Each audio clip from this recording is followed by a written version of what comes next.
아동 성폭행범으로부터 너무나도 깊은 상처를 받은 소원인의 가족. 하지만 그 절망 속에서도 희망을 찾아내는 따뜻한 감동 이야기.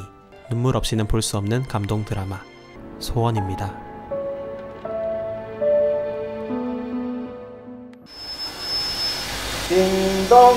딩동댕동. 지금부터 점심시간을 시작하겠습니다. 이교대로 오늘은 복날 특식으로 삼계탕. 특히 김정구, 이 저번에처럼 2마리씩 먹으면 안돼. 각취급인데. 일터에서 땀 흘리며 열심히 일하는 한 남자. 소원이 아빠 동훈입니다. 근데 이 소원 아빠한테 언제 얘기할 끼고? 어머 알겠고 어째 이걸 모르지? 내한테 좀이라도 관심 있어야 알지. 아이고 그래 관심이 없는데 어째 애를 가졌는지 모르겠네. 3년 만에 딱 한 번 했는데 생기더라니까. 3년 만에 했나? 친구인 영석 엄마와 함께 길을 걷는 이 여자. 아직 둘째 임신 소식을 남편에게 말하지 않은 소원이 엄마 미희입니다. 오늘의 주인공 소원입니다. 그리고 그 옆에는 츤데레 남자 꼬마 친구 영석입니다. 야 한영사, 게임기가 니 끄가 맞다리노. 내 돈 내고 내가 하는데 니가 뭔 상관이고. 거시로 꺼보고 있는 조금이란 게. 그래 얼굴은 니가 더 큰 거 맞다. 내랑 죽을래? 엄마 아빠와 함께하는 저녁. 풍족하진 않지만 단란하고 행복한 가족입니다.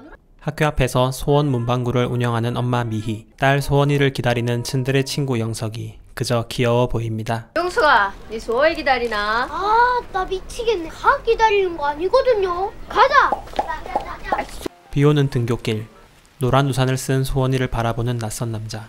소원이 앞에 나타납니다. 학교 가는구나. 우산에 예쁜 거 썼네. 아저씨 우산 좀 씌워줄래? 학교에 늦어서. 소원이의 찢겨진 우산. 소원이는 처음 보는 아저씨에게 그만 씻을 수 없는 상처를 입습니다.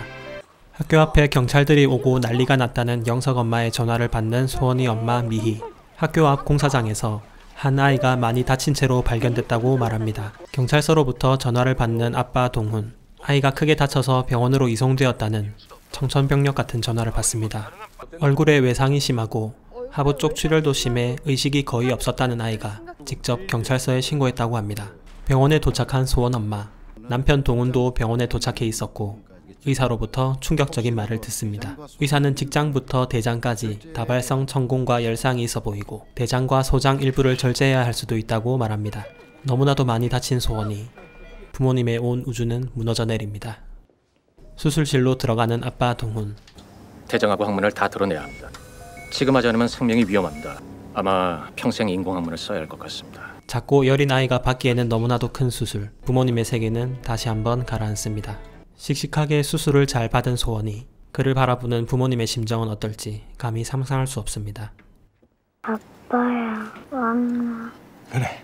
엄마야, 나? 엄마는 계속 밖에 있을 거니까 걱정하지 마라. 의식이 돌아온 소원이를 달래주는 아빠 동훈.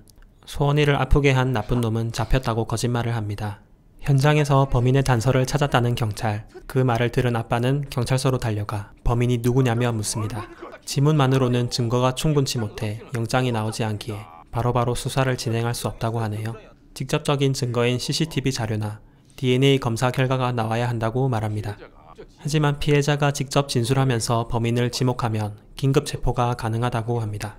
진술만 하면 당장 잡을 수 있습니까? 아동 성폭력 상담소 해바라기 센터를 소개하는 경찰.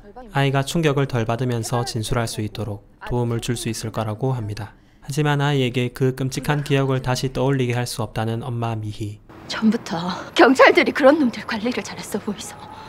이런 일이 와 생깁니까? 우선 범인을 잡아야 한다는 경찰과 남편이 너무나도 야속해 보이는 미희는 결국 울면서 자리를 뜨고 맙니다.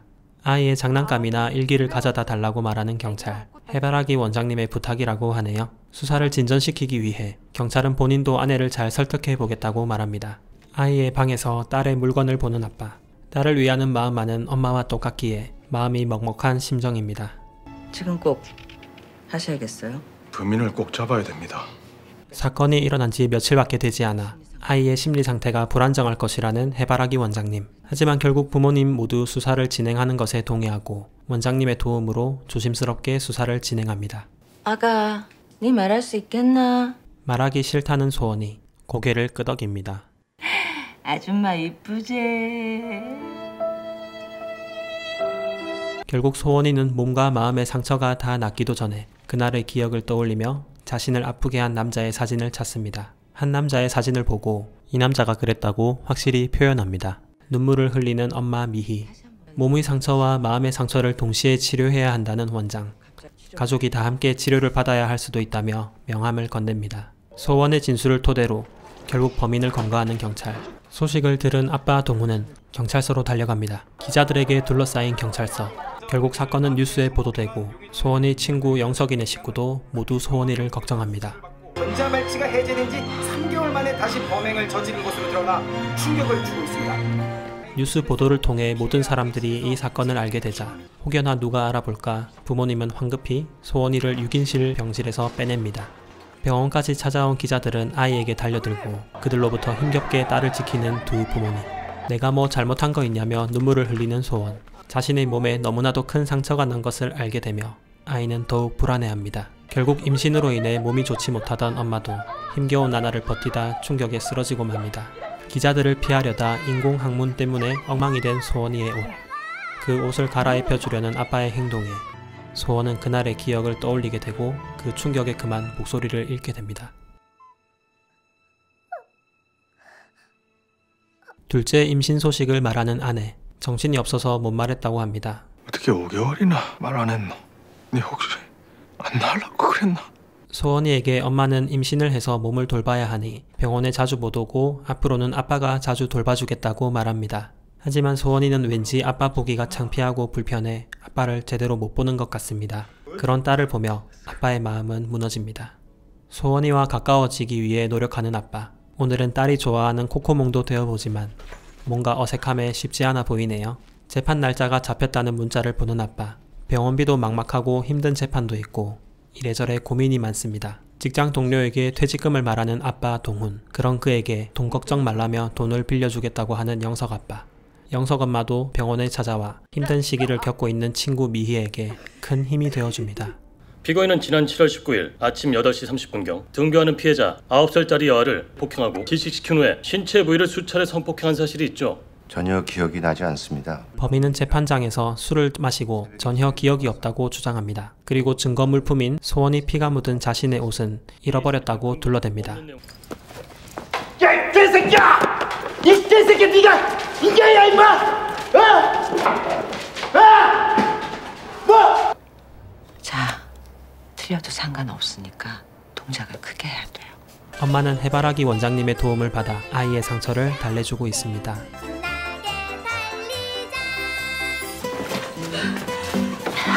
재수씨. 제 배역이 좀 중요한 거라서 자리를 비워서. 예. 아빠는 코코몽 인형을 업체에서 빌려달라고 하지만 비용이 만만치 않은 것 같습니다. 하지만 업체 직원도 소원이네 가족 형편을 잘 아는지 조금 낡아서 안 쓰는 인형을 무료로 빌려주는 훈훈한 모습을 보여줍니다.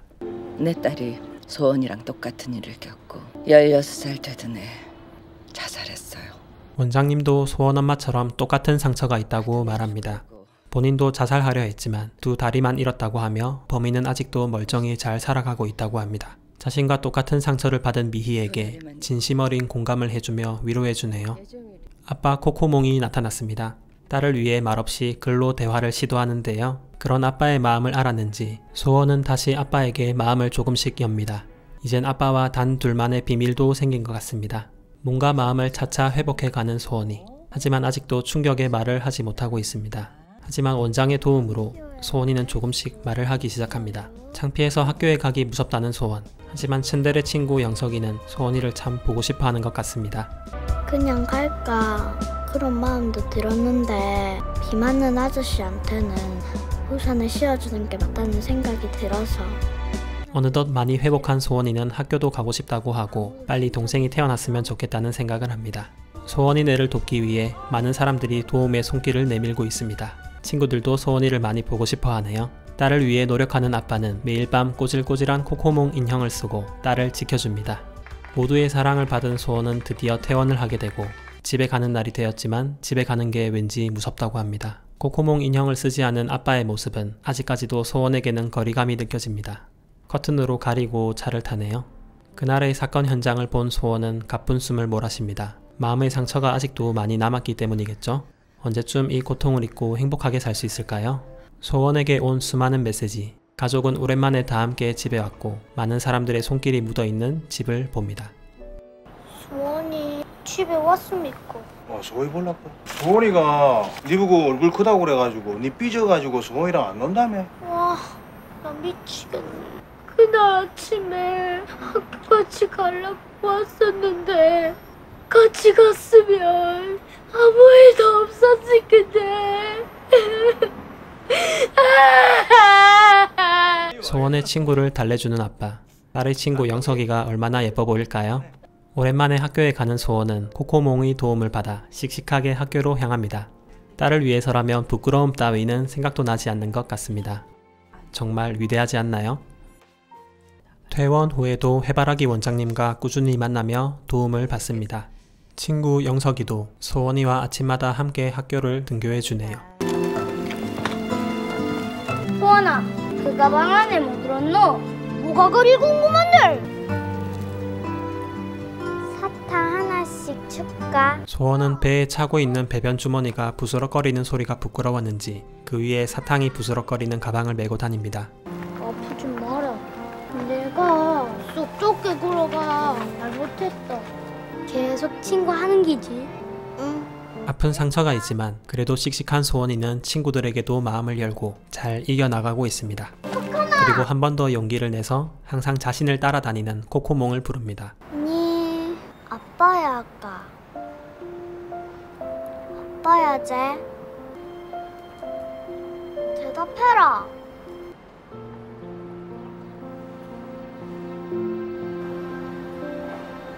내가 아빠야를 자꾸 피해서 일하고 있나?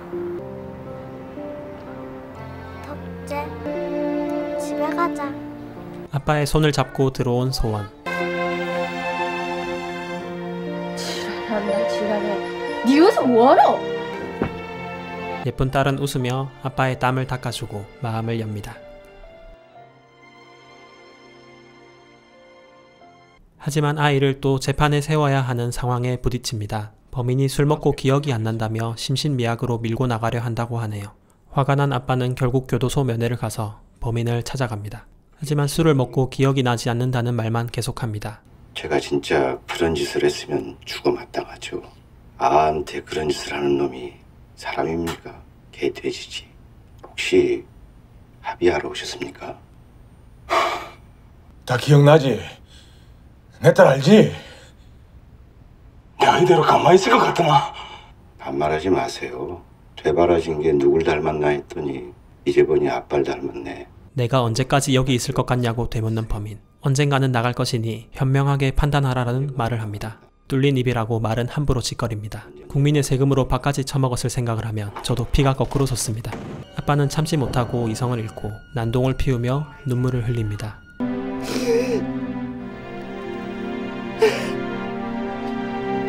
놈이 8, 9년 뒤에 나올 수 있다고 말하는 아빠.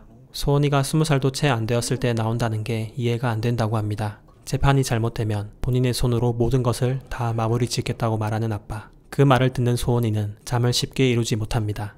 결국 소원이는 또다시 재판 법정에 섭니다. 수술 직후 의식이 분명하지 않을 때 한 진술의 효력이 부족하다는 범인 측. 소원은 여전히 범인의 얼굴을 명확하게 기억하고 있었고 또다시 그날의 기억을 더듬으며 정확히 법정에서 진술을 합니다. 범인에게서 술 냄새가 많이 났냐고 묻는 피고인 측 변호인. 소원은 그랬다며 고개를 끄덕입니다. 그리고 그때 놈이 법정에 올라옵니다. 이게 무슨 말도 안 되는 상황인지 모르겠습니다. 너무 아이에게 가혹하지 않나요? 제가 진짜 거길 갔나요? 정말 아무 기억도 나질 않습니다. 범인이 알코올 중독자이고 그때 당시 술을 마시고 기억이 나지 않는다는 이유로 억울하다고 말합니다. 자기가 한 짓이 아닐 수도 있는데 억울하다며 호소하는 범인. 판사는 죄질이 나쁘고 동일 전과가 있는 점 등 엄벌에 처한다고 판결합니다. 다만 피고인이 당시 술에 만취해 심신미약 상태에 있다는 점은 인정한다. 피고인 최종술에 대해 징역 12년에 처하며 아이를 짓밟고 겨우 12년이라니 정말 믿을 수 없는 판결이라며 법원은 술렁이기 시작합니다. 12년 뒤에 소원이가 몇 살인지 아냐며 울부짖는 엄마. 아빠는 결국 참지 못하고 일어섭니다. 범인의 머리를 내려치려는 그 순간 소원은 울며 아빠를 붙잡습니다. 집에 가자. 집에 가자. 집에 가자. 결국 아빠는 눈물을 흘리며 딸과 함께 법정을 나가게 되고 사람들은 안타까움에 차마 고개를 들 수 없는 상황이 펼쳐집니다. 실화를 바탕으로 만든 영화라 더욱 가슴 아팠던 이야기 어떠셨나요? 동생 소망이를 만난 소원이 어느덧 얼굴에 상처도 없어지고 활짝 웃는 모습을 보이지만 왜 이렇게 마음이 아플까요? 2008년에 실제로 있었던 일이라는 게 정말 충격적이었습니다. 영화를 소개하기 위해 오랜만에 영화를 다시 봤는데 극중 캐릭터 소원이의 얼굴을 보자마자 눈물이 너무 많이 나더라고요. 저렇게 어린아이에게 그런 짓을 했다는 게 믿기지가 않고 여러 번 보면서 정말 많이 울었던 영화입니다. 시청해주셔서 감사드리며 아동 성범죄자들의 영원한 고통을 기원합니다.